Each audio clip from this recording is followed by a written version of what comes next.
Jokowi tidak menyuruh masyarakat mabuk berjamaah, ditulis oleh Ayas di sewar.com. Sebelum membahas Peraturan Presiden Republik Indonesia Nomor 10 Tahun 2021 tentang bidang usaha penanaman modal yang mengatur tata cara investasi di Indonesia, di mana satu jenis usaha yang diatur adalah investasi miras atau minuman beralkohol di beberapa wilayah. Mari kita simak data-data berikut. Pertama, Indonesia adalah negara yang banyak mengimpor minuman keras dalam beberapa tahun terakhir. Berdasarkan data UN Comtrade, pada 2018 menjadi nilai tertinggi dengan 40,44 juta US dollar. Padahal di tahun 2015 nilainya hanya 10,9 juta US dollar. Artinya naik hingga 4 kali lipat lebih dalam rentang 3 tahun. Sementara itu, jika melihat impor Indonesia khusus dari Uni Eropa juga sangat besar. Bahkan didominasi dari wilayah ini. Pada 2019 lalu, impor alkohol Indonesia mencapai 27,26 juta US dollar. Paling besar dari wine dengan 14 juta US dollar dan pangsa pasar 14%. Sementara alkohol 80% lebih berada di bawah 10,69 juta US dollar dengan pangsa pasar 39%. Kedua, pada tahun 2018 disebutkan bahwa ekspor minuman beralkohol dalam 5 tahun terakhir tumbuh cukup tinggi. Menurut Ahmad Sigit Dwi Hahjono, PLT Dirjen Industri Agro Kementerian Perindustrian, mengatakan industri minol mencatatkan pertumbuhan nilai ekspor rata-rata dalam 5 tahun terakhir sebesar 12%. Untuk kawasan Asia Tenggara, Vietnam, dan Thailand menjadi pesaing utama Indonesia. Ketiga, ada 3 perusahaan miras di Indonesia, yaitu PT Multi Bintang Jakarta, PT Bali High, dan PT Delta Jakarta Tbk, di mana Pemprov DKI punya saham 26% di perusahaan tersebut. Dan Gubernur Anies belum mau atau berani melepas saham tersebut. Lalu apa makna dari data-data di atas? Pertama, tanpa ada Peraturan Presiden Republik Indonesia Nomor 10 Tahun 2021 yang memberikan izin investasi minuman keras, Indonesia adalah negara yang sudah berkecimpung dengan minuman keras. Indonesia negara pengimpor miras, sekaligus pengekspor miras dan punya 3 perusahaan miras dan ada yang 26% sahamnya dimiliki Pemprov DKI. Artinya dengan ada atau tidaknya Perpres Nomor 10 Tahun 2021, miras akan tetap ada di Indonesia. Jadi kurang tepat ketika Jokowi dianggap hendak merusak moral bangsa atau menyuruh masyarakat untuk menjadi pemabuk dengan terbitnya Perpres Nomor 10 Tahun 2021. Sebab miras sudah lama beredar di Indonesia. Juga tidak adil ketika hanya Jokowi yang diserang, sebab Pemprov DKI Jakarta yang dipimpin gubernur yang katanya religius bahkan punya saham 26% dari perusahaan miras. Artinya, ada sebagian uang masuk ke kantong kas Pemprov DKI yang berasal dari miras. Lalu kenapa Indonesia butuh ekspor dan impor miras bahkan sampai punya 3 pabrik miras? Jawabannya, karena ada yang membutuhkan miras untuk dikonsumsi. Mayoritas miras dikonsumsi oleh turis-turis asing. Warga lokal yang notabene bukan orang Islam yang telah membudayakan minuman miras, juga ada sebagian kecil umat Islam yang tidak teguh dalam memegang ajaran agama sebab jelas-jelas Islam mengharamkan miras. Kedua, tujuan dari terbitnya Perpres Nomor 10 Tahun 2021 adalah untuk mengatur dan mengawasi peredaran miras secara ketat. Dikhususkan di 4 provinsi yang mayoritas beragama non-Muslim, dan sudah membudayakan minuman miras adalah agar peredaran miras tidak menyebar ke daerah yang mayoritas Muslim.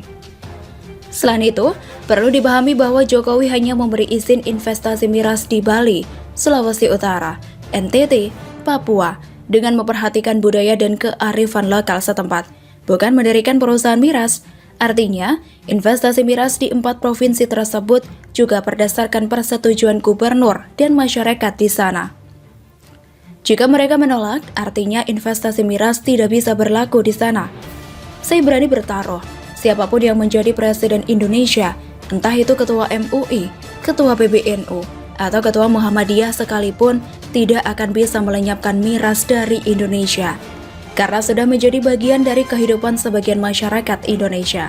Andi sendiri yang dari awal berjanji hendak melepas saham di PT Delta Jakarta, nyatanya masih belum sanggup melepasnya.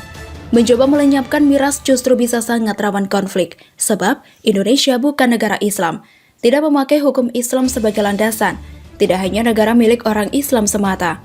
Saya Muslim, saya tidak akan meminum miras setetes pun, sebab ajaran agama saya mengharamkan hal tersebut. Namun saya memaklumi kebijakan Jokowi dengan menerbitkan Perpres nomor 10 tahun 2021. Jokowi sedang tidak menyuruh masyarakat untuk mabuk berjamaah.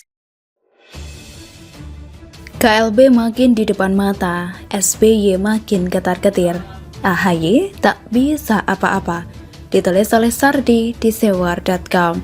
Saya sempat berpikir dipecatnya 7 orang kader yang terindikasi akan melakukan kudeta. Sama sekali bukan langkah yang bijak dan cenderung menjadi bumerang yang mematikan. Justru ini menjadi sebuah penilaian yang buruk, di mana ini adalah tindakan tidak demokratis. Memang di satu sisi pemecatan ini wajar dilakukan siapapun, tapi kalau parameternya adalah banyak yang tidak senang dengan kepemimpinan AHY saat ini, maka polemik ini akan menjadi semakin panas. Politikus senior sekaligus pendiri Partai Demokrat Hengki Luntungan mengatakan, para pendiri partai terpaksa mengambil langkah tegas menyikapi masalah ini. Dia menyebut permasalahan internal partai makin memanas, yang berujung pada pemecatan 7 orang kader, maka seruan Kongres Luar Biasa atau KLB akan segera terlaksana. Kami pendiri bersepakat untuk mencari solusi. Solusinya Kongres Luar Biasa yang harus dilakukan dalam rangka penyelamatan partai, dan sikap kami untuk menyelesaikan persoalan ini, kata Hengki. Saya sempat mendengar kalau KLB ini hampir pasti terlaksana, yang artinya posisi SBY dan AHY sangat riskan dan sedang dalam posisi yang terjepit. Dasarnya adalah KLB dinilai sesuai dengan anggaran dasar dan anggaran rumah tangga partai saat pertama kali dibentuk.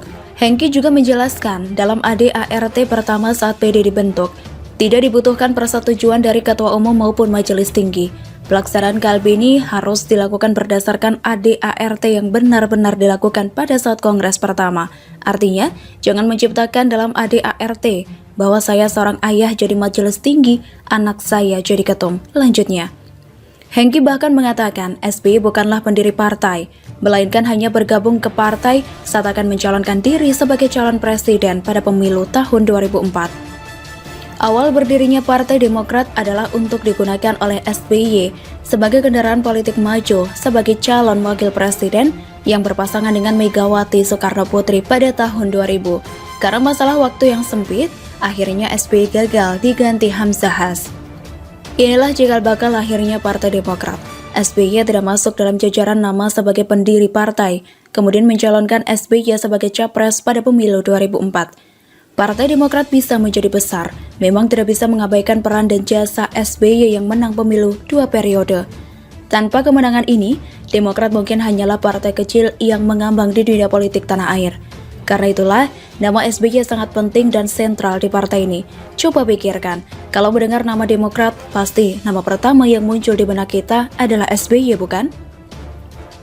Tapi masalahnya, kalau mendengar ribut-ribut soal ini, menurut versi mereka ada kesan begini. Ibarat seorang penumpang yang diberi hak istimewa untuk diberi tumpangan kendaraan dan diantarkan sampai ke tujuan, tapi sekarang malah kerasa jadi pemilik kendaraan ini. Ada kesan ingin menguasai kendaraan ini, begitulah kira-kira cocok loginya. Tapi, inti masalahnya ada di yang protes dengan AHY. Kabarnya sih posisi AHY ini dipaksakan, karena menurut yang saya baca aturan menjadi ketua umum adalah aktif di partai selama 5 tahun. Sedangkan yang kita tahu AHY melepas karir militer langsung jadi calon gubernur, gagal dan jadi ketum. Proses yang sangat singkat, dan mungkin ini yang tidak disenangi sebagian kader. Tapi bagi pendukung AHY syarat itu tidak pernah ada, entah mana yang benar. Jadi kesimpulannya adalah KLB kemungkinan besar bakal terjadi. Disinilah main eventnya. Menu utama yang ditunggu-tunggu publik, nasib AHY dan SBY dipertaruhkan. Bisa saja lolos dari masalah dengan syarat-syarat tertentu, tergantung kepiawaian SBY menangani ini. Kalau AHY tidak bisa diharapkan, malah bakal memperburuk posisinya. SBY kali ini tidak bisa lagi hanya sekedar prihatin, curhat di medsos, apalagi bikin lagu galau. Harus ada tindakan terukur atau tergilas lalu game over. Seandainya AHY bisa melewati krisis partai dengan baik, itu akan menjadi modal yang bagus untuk karir politiknya ke depan. Tapi saya rasa tidak segampang itu. Kesan awal sudah jelek, start awal buruk, terlalu berisik, suka menyeret orang lain dan belum apa-apa sudah minta bantuan bapaknya untuk